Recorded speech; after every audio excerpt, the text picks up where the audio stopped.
dollar. Dirt and money, no soul. Had to go and get it, ain't no time to kick it. Got a stack of flip for my foes. Dollar.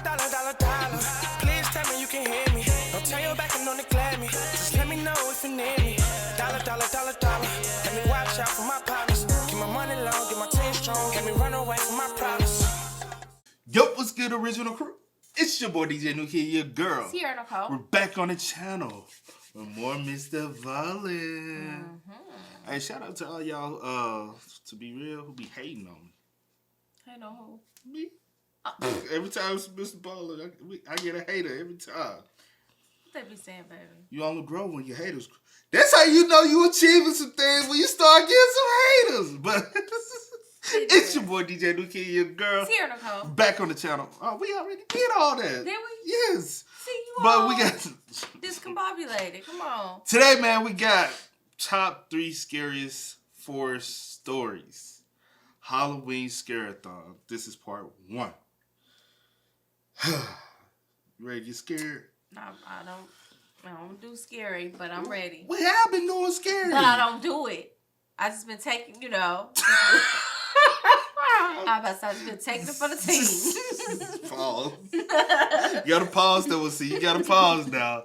Hey, so we gonna hold y'all, man. Make sure y'all check out the links in the description box. Down below. You already know where to go, man. You want the first part, you gotta do it. Check out down below. Also, if you enjoyed today's video, as always, lock it in with a thumbs up. Please do that. But you ready? I'm ready. Let's go. Let's check it out. Let's see what it's about. Before you skip today's video, just watch the top story. It's called Turn Around. Watch it start to finish so you can see the ending. And then once you've seen the ending, watch it again.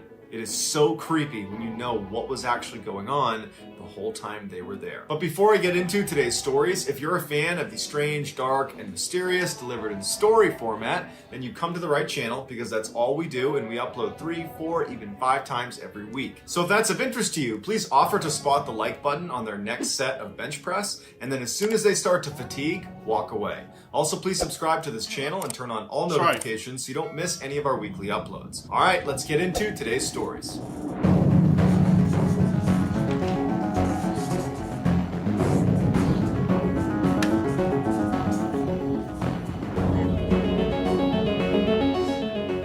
In the early 2000s, a teenager named Eben and his father would regularly go hunting in the Georgia backcountry. When Eben turned 14, his father befriended a very wealthy landowner in Georgia who offered them access to one of his best private hunting areas. And just a couple of days later, on October 5th, Eben and his father would take him up on the offer. They woke up super early and they drove out to the edge of this property that was actually fenced in. And they went to a main gate where they had the combo that this guy had given them. They punched in the combo, opened up the gate, drove in, shut the gate, locked it, and then continued down the access road. They followed this road for about 2 miles where it came to a stop right outside of this huge forest. They parked their truck, they got out, they put on their gear, and in the pre-morning darkness began hiking into the woods. Even though they were there primarily to hunt, Eben and his father secretly enjoyed just hiking around the woods and camping out, and any chance they got to extend their hunting trips, they would, even if the hunting wasn't good. And so since they spent a ton of time in the woods together, they noticed almost immediately when they walked into this particular forest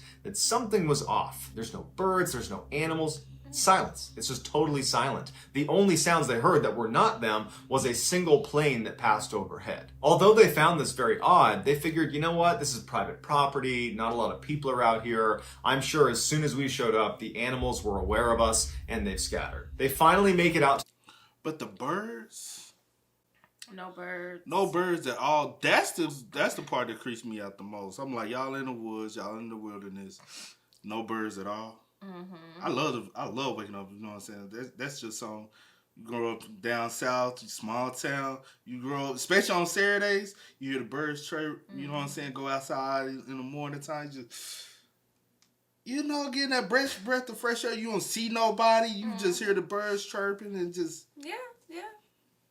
That's so beautiful. Hunting stand that the owner had told them about. They get all settled in. They're getting ready to see some animals. And all day long, they don't see a single animal. They don't hear a single animal. In fact, again, it is just completely silent. Frustrated, they began packing up their stuff, making their way down off the stand, and they started looking for a place to make camp for the night. And Eben's father suggested, well, hey, there's obviously nothing over here. It's been quiet all day. Why don't we walk deeper into the woods a little ways, set up camp there, so tomorrow we have a better chance of seeing some animals. So they hiked for about an hour farther away from where they parked their truck, and they reached this clearing, which is perfect for setting up their camp. And so they set up their tent, and Eben's father says, hey, we still got some daylight. Do you want to go try our luck and see if we can see some animals out here now? Eben's like, yeah, why not? So they hike a little ways away from their campsite, and they set up their blind, and once again, they don't see any animals. It's totally quiet. And so they turn around and they start heading back. As soon as they could see their campsite, which really was just their tent,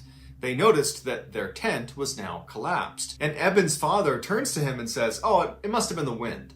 And Eben says, no, it couldn't have been the wind, because all day today we have been commenting on how quiet it is and how the fact that there's no weather, no wind, no anything is heightening the fact that it's completely silent. So it could not have been wind. So Eben's father is like, well, when you set the tent up, did you not put the posts into the eyelets? Did you not build it correctly? And Eben's like, no, I've made that tent like 1,000 times. I know it was set up correctly. They walk into their campsite and they look down at their tent, and they're really confused at what they see. The 2 rods that go in an X over the top of the tent that thread through nylon loops and then anchor at 4 different points on the base of the tent, well, they had been removed from the 4 corners. And if you know how a tent works, it works on tension. And once you have a rod anchored in 2 points, it doesn't just pop out. It's anchored at 2 sides. It's actually difficult to remove each anchor. Once one is out, the other comes out easily. But basically, the rod would need to break in order for it to come out of those anchor points, or someone would have to come over and remove it. And they didn't remove them, and none of the rods were broken. Which leaves them with either they failed to set up their tent, even though they had distinct and clear memories of setting it up and double checking it was set up because they put gear inside of it, or someone came over to their campsite while they were gone and undid the 4 corners. They decide, you know what, it can't be some stranger coming over here because we're the only ones with the gate combo. This is private property and no one could have been here. And why would they do that if they came to our campsite? Why would they randomly collapse our tent and then vanish? So it had to be us. We must have not made the tent. And while they didn't really believe that they had not made their tent, they convinced themselves that that's what happened because the alternative was just too bizarre and frankly terrifying to consider. So they build their tent and they make a little fire and they stay up for a little while chatting before being tired and saying, okay, let's just go to bed. They extinguish the fire, they get in the tent, and they both fall asleep. A couple hours later, some shit is just like, it's sometimes the common sense and intuition got to start kicking in. But it's also kind of like, okay, we've been out here all day. We've seen no one, no animals, like Heard nothing there, heard nothing, like it's complete silence. What possibly could it be? You know what I'm saying? So no one is going to like really be like, okay, someone is out here because they have seen or heard it. You know what I'm saying? They haven't heard of people of anyone or anything all day. They haven't heard of people or anything or any animals. I mean, or any person. But a person. But that doesn't mean no one is out there, but they haven't heard. The only information we don't have is how big the property is. I mean, yeah, true, but I guess their thing is like, okay, it's private property. You have to have a combo to get in. So that's like, I guess also, they're like security as to like. Also with the fence, how big is the fence? I thought about that too. Because somebody could just walk. Just because you got a gate combo to get into the gate, don't mean somebody can climb and get. Exactly. Eben wakes up suddenly. He's not sure if he's dreaming or not, but he thinks he hears someone laughing a couple 100 meters behind their tent off in the woods. Eben instinctively turns to make sure his dad is still in the tent with him, and he is. And then Eben starts listening really intently to what's happening outside. And all he can hear is silence, like it's been since they got in the woods. He doesn't hear any more laughter, and so he says, okay, I must have just been dreaming, and there wasn't any laughter out there, and eventually Eben goes back to sleep. A little while later, Eben wakes up suddenly again, except this time his dad is already awake and looking around anxiously. And Eben sits up and goes, what's going on? And his dad goes, shh, and he goes, can you hear that? And Eben listens, and to his horror, he hears laughing. He wasn't dreaming before. Eben also realizes the laughter is not coming from the same area he heard it. It's now coming from the opposite direction, and it's a lot closer to them. Eben very quietly and carefully explains to his dad that he actually heard this laughter a couple hours earlier. And Eben's father turns to Eben and says, before we came out here, I asked the owner, should we expect any other hunters or campers or anybody nearby? And the owner said, this is private property and it's fenced in. There is no one there but you guys. After this revelation, they both turn their attention back to just listening because they're hoping this is just going to stop and whatever this is just going to leave.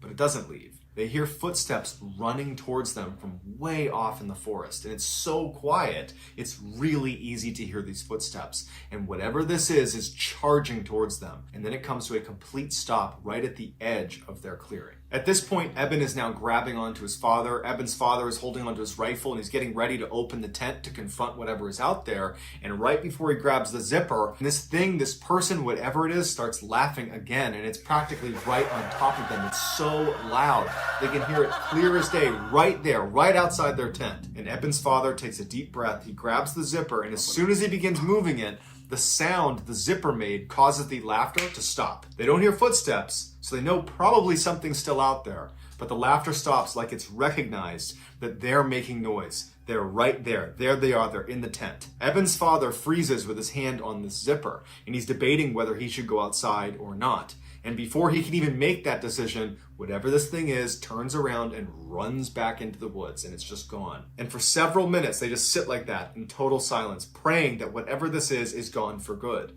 And after several minutes, when they don't hear anything, there's no more laughing, there's no more running, Eben's father re-zips up the tent, puts his hand back down, and they're both left just sitting there thinking, what the heck just happened? Right. Eben and his father would stay up all night, and they would barely speak, because whatever this thing was had heard them when they moved the zipper. And so they were really afraid of making any sound, even little sounds, because it's so quiet, sound travels really far, and they don't know who or what is out there. And so in silence, holding their guns, they're just waiting for the sun to come up. And as soon as it did, they were up and out of there, literally running out of the forest, checking over their shoulder the whole time, all the way back to their truck. And so to this day, they have no idea who or what the heck was running around out there. And they told the owner of the property about it. And the owner just said, it's not possible. We have a totally gated in private piece of property, and there are cameras watching the only entrance. And you are the only ones that went in or out over that time period. And prior to that, we monitor this property. Nobody else was in there. Now okay. No, you go. I'm about to say, going back to what you said, because I thought maybe we would have got some more information, but nothing really happened besides that. But is there any other possible way someone can get in? Like, I know y'all, you monitor it, whatever the case may be. Your cameras are only at the entrance, right? Or it's gated to a certain extent. But where does your property end? Like, you know what I'm saying? Like, there's always a way to get through. Mm-hmm. I don't know. Like, because part of your property ain't gated unless you got literally a 10-foot wall all the way up over the whole thing, and I high-key doubt. If you got land enough for people to hunt, why would somebody even go hunt if you got that high of a gate? Because then there's no animals have an entrance, so there's nothing to hunt on your property. True. So if you have property where people can go hunt, if no one can come in, then how can the animals come in to even hunt? Well, what type of animals were they hunting? Or were they hunting little? Because my thing is, ain't it kind of strange that you have a hunting stand on your property, but they literally saw absolutely nothing. Or how about is it you want people to go to your property, then you go out there because people do that. You remind me of the episode we just watched. No, or that movie you just watched. Which one? The one that he was hunting. He took dude out there to the woods, and he was hunting. Yeah. What was it? Dang, the guy. Yeah, I can't think of the name. Oh shit! I'm thinking.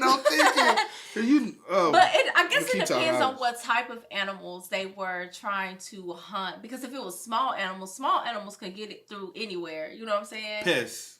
Talking about the movie Piss. Oh, okay. I don't remember. We watched it on Tubi the other day. Oh, we did? Yes. Was it nighttime? Yes. Oh, I was probably halfway asleep. No, you wasn't. Oh, that. Oh. Remember he was hunting humans? But yeah. The people actually do that. Yeah, but unless it was small animals they were out there, like, like rabbits or something, I don't know, possibly. But they would even hurt the animals. They had never heard an animal. They never saw a bird. It was complete quiet silence. Nothing was out there but them. That's not what I'm saying. I'm saying the only thing that possibly could get in are small animals. Yeah. But not large animals. But I'm saying nothing was out there. So what did y'all expect for them to go out there and hunt is what I'm saying. Exactly. That's what I'm saying. And if your property is so barricaded, like you said, no one can come in, that means no animal can also come in. So why send somebody to your property? You should have been that was strange. Hey, like, honestly, I had all this land, but to be real, the way I have it fenced in, I highly doubt there's any animals. Yeah. No. Yeah. You're not securing your full property all the way like you possibly think somebody's out there. Yeah, I would have been like Evan, his dad, baby, I ain't going to sleep after I hear that. I'm staying up. I would have blew them. And no, I wouldn't have really. Because you don't know what they have. I don't know. Yeah, and I don't know what it is, who it is, or whatever the case may be. Like, I'm not. Could have been a property, I don't know, but that's creepy, though. That's creepy. Maybe they got kids, you never know. In the summer of 2013, a young woman named Katie and her father decided to go camping at one of their favorite campgrounds in the Sierra Nevada mountain range. Katie loved going camping with her father because he was this totally accomplished outdoorsman, and he used to be a wilderness guide for much of his life, and so she just always felt like she was in great hands whenever she was out in the wild with him, and she had kind of become a fairly accomplished outdoorswoman herself. When they arrived at the campground, the parking lot was packed with cars. And they're like, shoot, I wish we'd called ahead a couple weeks ago and reserved a site because they're probably not even available now. But they went to the front desk and they were like, you're in luck, we have one available, but it's the one that's way over there. It was this one campsite that was kind of isolated from the rest of the campground. It was far away from the bathhouse, it was far away from where you'd go swimming, and it was far away from the parking lot. It was just like really inconvenient. And whenever they came camping here, it was like the one site they didn't want to use. But beggars can't be choosers. They were happy to even have a site. And so they drove all the way down this little road into this very isolated campsite, kind of in the middle of this forest. Once they got there, they began setting up their respective tents because they were not going to be staying in the same tent. They each had these very small backpacking tents, which were so small that you could either zip it up all the way and stay warmer and more protected, but you had to sleep in a ball because your legs would not fit otherwise. Or you could unzip the front of your tent, and when you lay down, you could extend your legs fully, but your legs are protruding outside of your tent. So you could only do that in warmer weather and if you were comfortable having your legs poking out into the wilderness. After they set up their tents and they get their coolers set up and they have all their stuff kind of the way they want it, they go out hiking for the rest of the day. When they come back, they're totally exhausted, they fall asleep, and nothing of note occurs over that first night. The next day they get up, they go back out, they go hiking all day all over again, and they come back that night and they are totally exhausted again. And they get into their tents and they go to bed. And this night, something of note would happen. At about 3 a.m., Katie wakes up and she hears footsteps walking towards the campsite from a little ways off. They're in the woods somewhere. And she's thinking, okay, it's got to be my father because he's diabetic and every night he gets up to go to the bathroom maybe 3-4 times, and he probably was just walking to the bathhouse and now he's walking back. But she realizes the bathhouse is over here, not over here. So what is he doing walking towards the campsite from this side? The footsteps come out of the tree line, they come into the clearing that is their campsite, and they stop about 2-3 meters outside of Katie's tent. Now, there were no windows on Katie's backpack tent. There was just little vents at the front and the back that kind of pointed down, and so she couldn't see out anyways, and there was no illumination out, so you can't even pick up a silhouette. It's just total darkness out there. She can't see who's out there. She can only hear them. But she's thinking, okay, maybe my dad got lost coming back from the bathhouse because he didn't have a flashlight and he walked too far. That's possible. Or, he could have decided to relieve himself just in the tree line, even though he's not known to do that. He's a guy. Does he growl? So what? Oh, this is my bad. He could have decided to relieve himself just in the tree line, even though he's not known to do that. He's a guy that goes to the bathhouse. And so she's running through these scenarios that are convincing her that, oh, that's just my dad. But what she really wants to hear is that person walk away from her tent and get into her father's tent, because that will confirm in her mind that that was her father.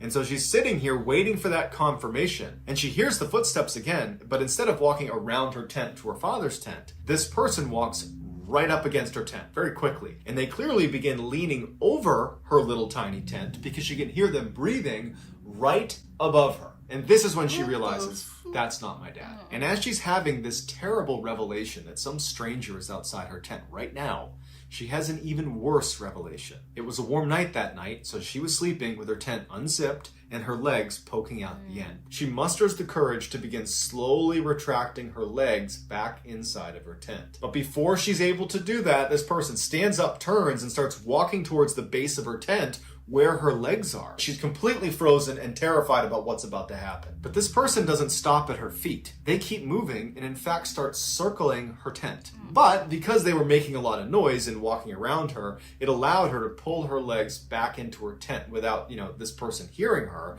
And so she had the illusion of safety being inside of her tent, but her tent is still unzipped. So she's waiting for this person to come around and crouch down and look inside of her tent because it's open. And so she's just looking down there hoping that doesn't happen. But unfortunately, right at this moment, the person walked to the base of her tent and came to a stop, right outside where the opening to the tent is. And so she's sitting there thinking, please don't come in here, please don't come in here, please don't come in here. And even though her feet are pulled up into her tent, she suddenly feels something pinch her foot. And she knows it's a hand. Something has grabbed my foot. And she stifles a scream and she starts shaking uncontrollably because her instincts are telling her, don't let this person know you're awake. And luckily, as she's sitting there shaking from fear and trying to be quiet as best as she can, she's holding her mouth. This person stands back up again and goes back to the spot next to her tent and leans over the tent once again, and she can hear them breathing right over her. And so for several minutes, she lay there shaking with this random person who pinched her foot a minute ago, hovering over her tent in the middle of the night. And she has nothing she can do. And she's just quiet. She's hoping it's going to end soon. And eventually this person would turn around and walk over to their cooler and their table and some other things that were out. And she hears some rummaging going on. Some things are being moved around. And then this person just kind of walks off into the distance. But she doesn't know if they're gone. She doesn't know if they're standing in the edge of the tree line waiting for her to come outside. Maybe they laid a trap for her. And so she just lays there, silent, doesn't move, and she's praying to herself, please don't let anything happen to me or my father. And all night she's just laying there. And then eventually she does fall asleep. Probably hours go by, but she does fall asleep because she wakes up again when she hears her father unzipping his tent. And she charges out to meet him. And she can tell right away that he's scared. And before she can even say or begin to describe what's happened to her, he says, were you outside your tent last night at about 2, 3 in the morning? Because I heard all sorts of commotion near our cooler. I wasn't sure if it was an animal. I wasn't sure if it was you. And she starts telling him, no, this is what happened to me. And as she's describing what happened to her, he looks behind her at the picnic table, which was next to their cooler, and they had their backpacks on it. Basically anything that didn't fit in their tents they kept near this picnic table. And he points at it. And she turns around, and any item that was in the cooler or in their backpacks or that was just out has been stacked in a pyramid formation on this table. Clearly, the guy who was here last night did this for some reason they don't understand. Wow. And as they go over to look at it to see if anything's been taken, they notice this track of footprints, like these heavy footprints that have been going around and around Katie's tent. So she clearly wasn't imagining it. And so that instant, they packed everything up, got in their car, and they left. And to this day, they can barely talk about it with each other because it's all the things that could have happened. The father felt horribly guilty because he clearly heard this person, but didn't leave his tent. And his daughter was clearly in danger. And his daughter's thinking, the tent was open. This person was crouched down, reaching into my tent, grabbing my feet. Like, that's such a horrifying image. And so this has been completely traumatizing for them, and they just don't talk about it anymore. That's that's my whole mindset the whole time was how weird and sick individuals are in this world. And the reason I feel like one reason why the dad can't talk about it is because the fact that he didn't face the threat. He feels guilty for staying in, hearing this stuff. And he's like, I knew something was there. I know something is. And my father instincts didn't kick in and say protect. It was like I decided to fear it and just act like. I guess because in his head he was like he's hoping maybe it's just an animal and the animal will go away. We were hoping it was just his daughter. Or hoping it was his daughter. Whatever the case. Cause you know footprints and you know animal footprints. You know what I'm saying? Like those don't sound technically the same. You know? I mean, I guess, yeah. But I don't know. But hey, I guess the good thing with both, with the whole situation is, in the end, both of them were safe. I mean, and y'all was able to just pack up and leave. And y'all kind of came to done. It kind of came to understanding that something was there. Yeah, someone. Yeah. Someone was there. Yeah. Because they even stacked y'all items up in a pyramid. Yeah, that's weird. So you were hanging out for a while. Also, was it possibly somebody else who had laid a campsite? Or is it possibly somebody who just lives off the grid? Regardless of who it was, it's still scary. No, I'm just saying could have been another camper that knew y'all was back here. And you know what I'm saying? Or just somebody who actually hangs out and lives out there that does this to multiple people. Other campers and stuff, yeah. That's the scariest thing, though. That's the scariest. And I wonder, did they ever go back? Did he say they ever went back to the campsite? He said they packed up and went home and really barely can talk about it. But no, I'm saying to this day, did they ever go back? No, he didn't say. And yeah. Because I wonder, because there was a spot y'all always go to. But I guess it's the simple fact that where they were located at the campsite. And that's the reason why I'm like, do y'all ever go back to the campsite? I never want to be in this isolated area. I want to be around others. Yeah. So that's the reason why I was asking. I wonder how they ever. Because that's scary and sick at the same time, man.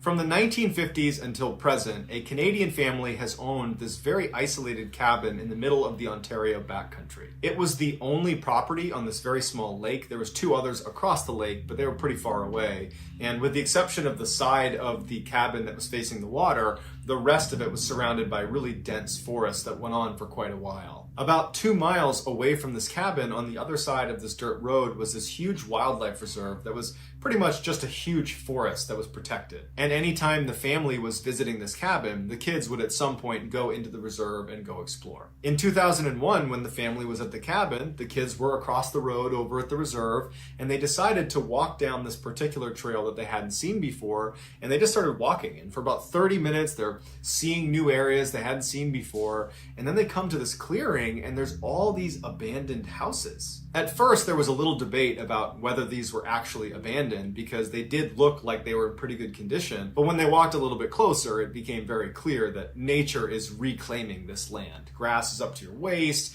There's vines growing up the side of the houses. There were cars still parked in driveways that were totally rusted out, and grass is growing all through them. And so they knew these were abandoned. They walked up to the first house they saw, and they looked in, and they couldn't believe what they were looking at. It was like whoever lived here had left without taking anything. The house was still totally furnished. In fact, their dining room table still had plates and cups and forks and knives, like they had just had dinner and then just got up and left. They start talking about going into these houses and looking around inside, but they started wondering, is this a museum? Is that why everything is in such good repair? Should we not go inside these houses? And they start looking around for any indication that definitely this is not a museum, these are just plain abandoned. And across the street from the house they were at was this totally decrepit looking house. Let's go over there and look in there. And so they look in a window, and very clearly the ceiling is totally sagging down.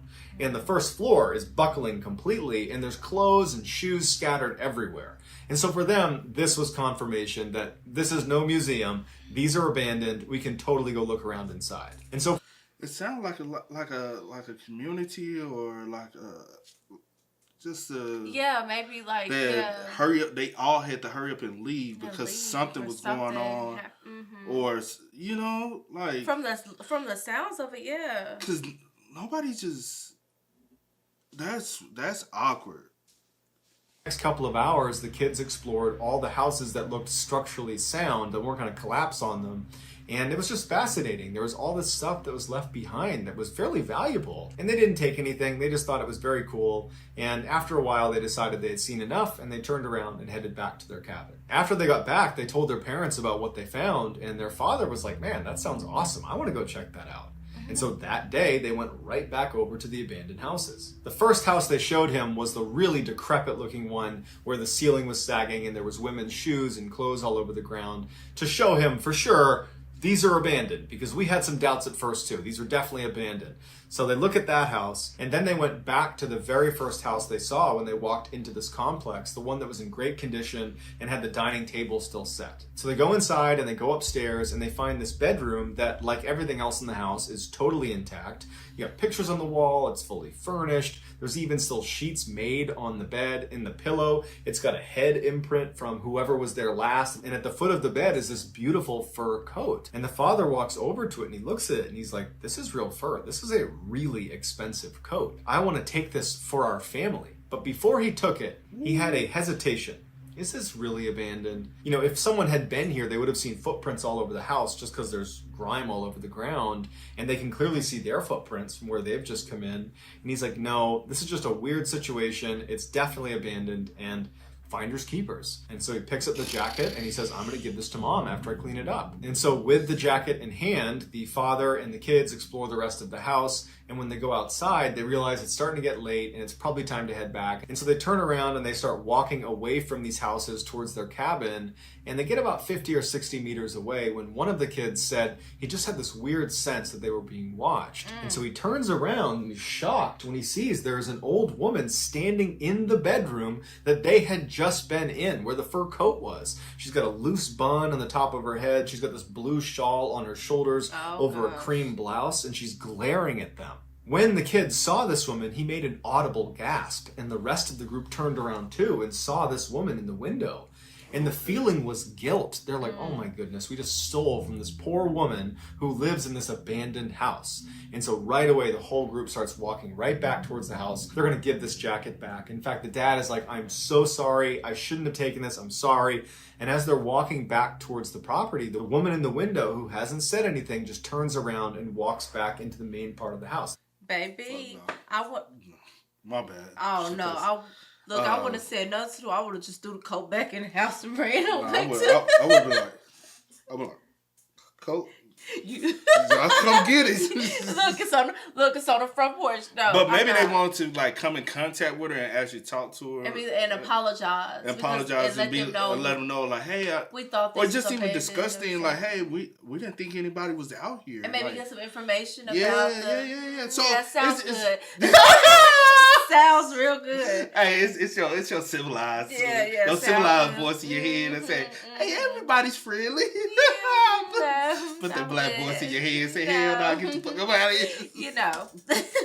See her anymore. And so as they're walking closer to the house, they're assuming she's going to come downstairs to retrieve this jacket that they've taken from her. And so they get right up to the front door, and the father is yelling to her, I'm sorry, where do you want me to leave this jacket? I can bring it into you. And they're kind of just waiting for her to come downstairs, and she doesn't. She's nowhere to be found. She's not making any sound. She's not indicating what to do. And so after waiting for a couple of minutes, the kids don't really know what to do, and they're kind of getting uneasy about the situation. And the father is still very confident that he just wants to give this back and make amends, make peace with her, say he's sorry. And so he walks inside. He tells his kids, stay here, I'm going to go give it to her. And he goes inside and he disappears upstairs. And then all of a sudden, from across the street in that decrepit house with the caved-in ceiling, they hear one of the second-floor windows come slamming down. And at the same time, their dad comes charging down the stairs, no jacket with him, and he's saying, go, go, go. And the kids are spooked from the window getting slammed, and they start running away until they're about 100 meters away from these houses. And they stop, and they're panting, and they're out of breath. And the kids ask their dad, what happened? And he says to them, I looked everywhere upstairs and I could not find that lady. I don't know where she is. Either she's hiding from us or something, but I happened to be looking out at that other house. Something caught my eye. There was movement, and I saw another person in the second floor of that building that's falling apart. And I watched them slam the window, and then as soon as I did, I heard someone yell, get out, and I ran out after you guys. Now, the kids and the dad are absolutely terrified, and they want to leave, but they also want one more look at these buildings before they do. And when they had run away... We can come back tomorrow when it's daylight. That's the key point of this whole thing. It's getting dark out. We can come back when it's light out. Look, after you tell me to get out, that means everywhere. I'm not coming back. You ain't gonna go back at all? No. You ain't going back with the, you know what I'm saying, the GAT 42 in you? I wouldn't have to do that if I went all on other people's stuff. I'm good. But it's a band. I ain't gonna lie. You done been in abandoned houses. I have before. not. You ain't never went. Well, I have. Exactly. But exactly. I ain't take none either. True. You know, You ain't disturb. You ain't disturb. I ain't touch none. We just went in. You know, being kids. And they want to leave, but they also want one more look at these buildings before they do. And when they had run away, they had stopped behind this big group of trees that obscured their view to the buildings. They were out of sight. And so they begin to peek their heads around the tree until they can see the building, and they can't believe what they see. Standing in the window of the fur coat room is not only the old woman, but also a very tall man who's holding her shoulders and is bending down because his head is too high to look standing. He's crouched down and he's looking out the window next to her, and they're both glaring towards them. The father and his kids are practically falling over themselves to sprint away and back to their cabin. To this day, that family has no idea who those people were, what they were doing there, how they were able to move around without making any noise and consistently hide from them and not leave any footprints. It was all very strange and terrifying stuff. And then the government ended up demolishing those houses almost immediately after they were there. And so they'll never get any answers because everything's gone. So that's going to do it, guys. Let me know in the comments what you thought of today's stories, and I will pin the best comment at the top of the comments section. If you enjoyed today's stories and you haven't done this already, please offer to spot. What you think it is? I know what you think. Go ahead, speak. Yo, I mean, you know, everybody don't believe in stuff like that.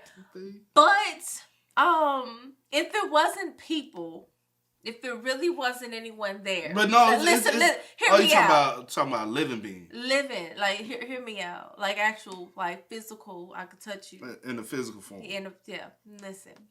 If it wasn't people, like actual, you know. Y'all, my mind all over the place. Yeah, if it wasn't actually people living there, because why would if someone is actually living there, why would they demolish the houses? Or was someone just staying there for squat? Yeah, because they had nowhere else to go. Like they said, it was dust on the floor. Like old abandoned houses, over time gonna have dust on the floor. So but soon as you walk in there, you see trace. Nothing. You know what I'm saying? Yeah, I even went looking for you, didn't hear you, didn't see anyone, and a tall man. Like, where you hiding at? You know what I'm saying? But that could have been the figure. That was the figure he saw in the other house. Because, you know what I'm saying? I mean, possibly, but even that, why are you... That slammed the door because he was mad and frustrated. Doesn't necessarily mean it was the woman's husband. Could have been the woman's brother. I mean, it could have been... You know what I'm saying? Or somebody but then he heard a voice saying, get out. But he didn't see anyone. He just heard this voice. Mm-hmm. And if this ain't your stuff... And that to be real... They saw it. They all saw. That's what I'm saying. And if this is not your stuff, then don't be telling me to get out of somewhere that's not even yours either. Or, see, with that, I don't know. Because I don't know what type of community this used to be. And that's the thing. Like, for the government to come demolish, they have to know some type of information about and then it looks like, because it had to be at least about 50 years. You know what I'm saying? Yeah. The government knows somebody used to stay in this area. Somebody knows somebody used to stay in this area. Right. No area is just abandoned like that, and nobody knows nothing, no information about it. And then with everything just being left as is, like I understand the other house, clothes scattered. They were like, it's like someone left in a hurry. You know what I'm saying? They left in a hurry. And then like the other house, all the homes, the neighborhood communities sound like they had to leave, and they had to leave in a hurry. And they was not allowed to come back. Yeah. Because they still have photos. Nobody just leaves pictures. They would have left like viable things, like the codes. That could have. But the thing is, a lot of especially older homes or older, they didn't care about valuable things that we care about. But they value photos. They value memories. A coat. I see them leaving a coat there. Before they leave everything was left, even the food on the table, the plates on the table, whatever was on the table. Yeah, it's place set on the table like that. So my thing is, I would want to know what was there originally, like what community was, and why did these people leave? Because there's no reason why. I'll say this: it had to be about 50 years ago because cars was there. Because that was 2001.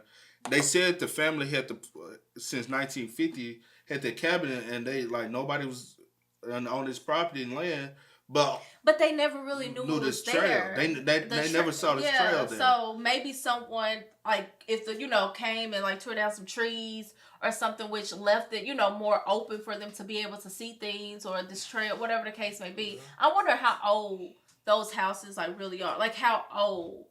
Like, because it still had cars, and the cars started to rust. Yeah. So I don't know. That's strange. That's because cars that's made modern. You know what I'm saying? Yeah. It's still a modern era. Not too past the night. It ain't gonna be like in 18 stuff. You know what I'm saying? So it's still 1900s, right? You get what I'm saying? So with that, cars, homes abandoned. Cause you remember like the abandoned houses I used to watch, and there used to be old abandoned slave houses that I used to watch on YouTube sometimes. Those make sense, you know what I'm saying? But you ain't see no cars and nothing, and they were just out here in the middle of the woods, and they would go in, but some of the stuff was still intact. That makes sense. Yeah. But these, it sounds like some typical homes. They had cars, they had fur coats, like everything was. It couldn't even be. I don't know. Yeah, I'm very like. I want to. My thing is. Go ahead. When did everybody leave this community? Like year-wise? Yeah, that's what I want to know. And what was the reason? I want to know why, the reason behind it. But he said go back and listen to it again. He said what? In the beginning, he said go back and listen to it again, and figure. He said at least. Yeah, we gonna figure it out. Let me hear the beginning one more time, because I know he said go back to the beginning, and he said listen to something. Yeah. And something about somebody watching them, and I'm like, Yeah. I don't know. Hold on. Okay. Let's see. Before you skip today's video, just watch the top story. It's called Turn Around. Watch it start to finish so you can see the ending. And then once you've seen the ending, watch it again. It is so creepy when you know what was actually going on the whole time they were there. But before I get into today's... Watch it. He might be insinuating there was a ghost as well. Because I know that's what you, like in hindsight, that's what you're thinking. It points to that, but you know what I'm saying? Everybody don't believe in it. Yeah, everybody don't believe in it in the end. To be real, I don't even know if I believe in it. I'm just going with the flow with the thing, bro. Because I'm like, I ain't never seen it. The only thing, I ain't never seen it before, so I believe in sleep paralysis because I experienced it. And I understand it because I went through it. The sleep paralysis thing. Yeah. And like people with the seeing stuff. I'm saying, you never believe something until you've been through it and seen it yourself. Most definitely. So it's hard to understand and believe things if you I get you. That's all I'm saying. And that's probably why. That's the reason why a lot of people don't believe in a lot of stuff because they never experienced things. Right. They'll be like, well, what makes you so special then? Like everybody's special in their own way, man. Right. You might just be the unspecial person. Okay. That's true though. But for real though, I don't know. I am going to listen to it again, maybe, because I just have so many questions. Yeah, that's why I have a lot of questions out there. But y'all spam us up. Let us know y'all thoughts and opinions in the comment section down below, man. But as always, maybe y'all got some answers. If y'all got some answers, let us know in the comments. What y'all think. But as always, I do go by the name DJ Kid. This is Sierra Nicole. We are. Ain't no time to kick it. Got a stack of flip for my foes.